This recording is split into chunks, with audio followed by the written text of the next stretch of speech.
Three friends break into a peaceful home, thinking it's an easy robbery. But inside those walls hides something far darker than money. A locked basement, a grieving couple with deadly secrets, and a night that turns from greed to pure terror, where no one walks out the same. The story begins in 1990 when three young men are introduced. One of them is a gangster named Terry, and the other two are his friends. They sit together in a car, keeping watch over a house that belongs to Dr. Huggins, who lives there with his wife. As they observe the elderly couple, they decide to rob the house, believing it will be an easy target.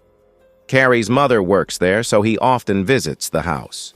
During one of his visits, he notices a large locker and becomes greedy, imagining it holds a fortune. When he tells his friends about the locker, they decide to rob the place. They bring in Terry because he is skilled in theft and has committed many robberies before. It is well known that Dr. Huggins and his wife go out for dinner every Friday night, and tonight happens to be Friday. So the three men wait for the couple to leave, planning to break in while the house is empty. The car they are using doesn't belong to them. It belongs to Mary, a female friend of one of the men. Mary arrives, asking for her car back because she has to go to work. As soon as Mary arrives, Huggins and his wife leave for dinner. Mary, who already knows about their plan, tries to stop her friend from doing something so foolish. But his greed is stronger than her warning. Ignoring her, he enters the house with Terry and the gangster. Mary stays outside since they still have her car keys. Inside, the three men begin packing valuable items. While searching, they find a child's room. It belonged to Huggins' daughter, who died some time ago.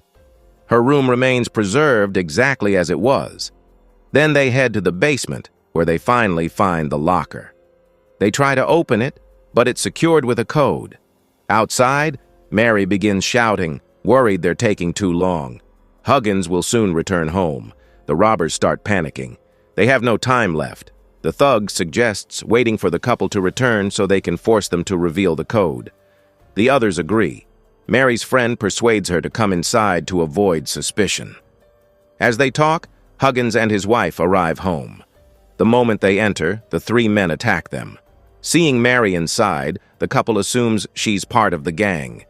Huggins' wife is injured during the struggle, and Mary quickly bandages her wounds. Huggins notices Mary's name written on her hand. He knows all the young people in the small town and immediately recognizes her and her friend. He even recognizes Terry, though Terry tries to hide. The only one he doesn't know is the outsider, the gangster. The three tie up Huggins and his wife and continue their plan. While taking Huggins' credit card, Terry accidentally blurts out the thug's name, and Huggins hears it clearly. Now he knows who they all are. After stealing valuables, they drag Huggins to the basement and demand the locker code. Huggins calmly tells them there is no locker in the house. To expose his lie, they force him to sit in front of the locker. Still, Huggins refuses to speak. He advises them to leave before it's too late, but Mary's friend ignores him. He attacks Huggins, yet the old man stays silent. The gangster grows angry and insists on using harsher methods. Mary is horrified by this and tries to leave, but the thug follows her. When he catches up, he realizes Mary was trying to call the police.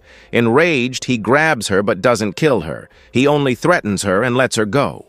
Her terrified screams echo through the house. Huggins tells Mary's friend that the thug is dangerous. Calling the man by his name, Huggins pleads with him to stop. He says, "Terry, you weren't always like this. This thug has corrupted you." Now both Terry and his friend realize that Huggins knows their families and everything about them. Huggins gives them a chance to leave, but Mary's friend, still consumed by greed, refuses. Terry decides to stay away from it all. Meanwhile, the thug drags Mary back inside, tying her up again. He orders the others to cut off one of Huggins' wife's fingers to make him talk. Terrified, Mary's friend obeys, slicing off the finger despite her desperate pleas to stop. Even after witnessing his wife's pain, Huggins refuses to give up the code. His determination shocks everyone.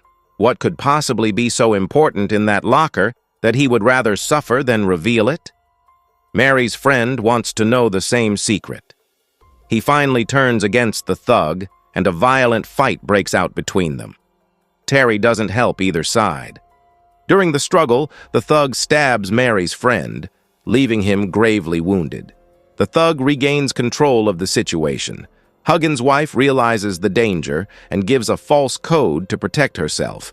When it doesn't work, the thug becomes furious and moves to kill her. Mary grabs a hammer and strikes him in the head, killing him instantly.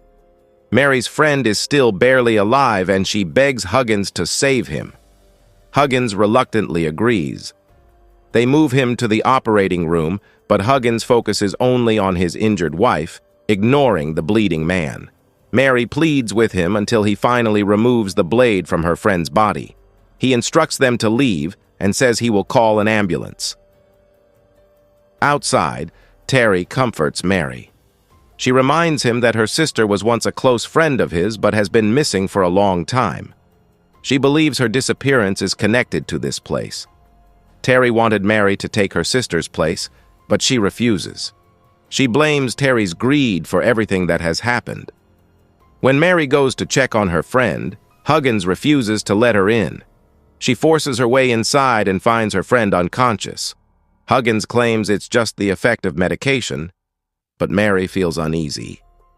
When she tries to call for help, she discovers the phone wires are cut. Huggins has been pretending all along. Outside, Mary sees Huggins' wife giving Terry an injection to treat his leg. Mary realizes she's trapped. Every door in the house is locked. Huggins' wife approaches Mary, slapping her and calling her by her dead daughter's name.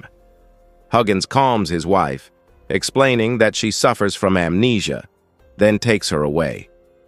Mary asks Terry for his phone, but he says Huggins has it. They later sit together for tea. Terry enjoys the company, but Mary refuses to eat or drink. Huggins shows her a notebook filled with photographs of missing girls, claiming they help his wife remember their daughter. Among them, Mary spots her sister's picture and realizes something terrible. Her sister disappeared because of the Huggins family. When Mary demands they let her out, Huggins locks her inside a cupboard. He goes upstairs, telling his wife to rest. But his wife decides Mary must be punished, and Huggins agrees. Meanwhile, Terry starts losing feeling in his legs because of the injection. Still confused, he does nothing. Huggins assigns him to guard Mary, but Mary tricks him, lures him away from the cupboard, and begins plotting her escape. Upstairs, Huggins and his wife release a toxic gas meant to kill Mary. She feels dizzy and weak. Somehow she manages to grab Huggins' wife's mask and puts it on herself. Huggins' wife injects her, but Mary survives and locks the woman in the room. Huggins tries to rescue his wife, but cuts his finger during the struggle. Mary removes her mask and demands Huggins give her the house keys and release Terry in exchange for his wife's safety. Huggins agrees. She helps Terry reach the garage, but as they attempt to flee, Huggins and his wife appear in front of them. In a shocking twist, Terry shoots Mary dead. He had promised Huggins that he would stay loyal in exchange for being introduced to Mary's sister. It's revealed that after their daughter's death, Huggins and his wife began kidnapping girls, hoping to find one who resembled her. Those who didn't were killed. Mary's sister was the only one they favored, which is why Terry stayed behind, believing she was still alive. A week later, Terry's mother visits Huggins' house, asking about her son. The couple denies knowing anything, but soon we see them burying a body in their yard. It's Terry. They killed him too as revenge for betraying them. In truth, the Huggins couple were completely insane. They had killed many girls, including Mary's sister, driven by madness and obsession. The story ends with their horrifying secret buried once again beneath their peaceful home.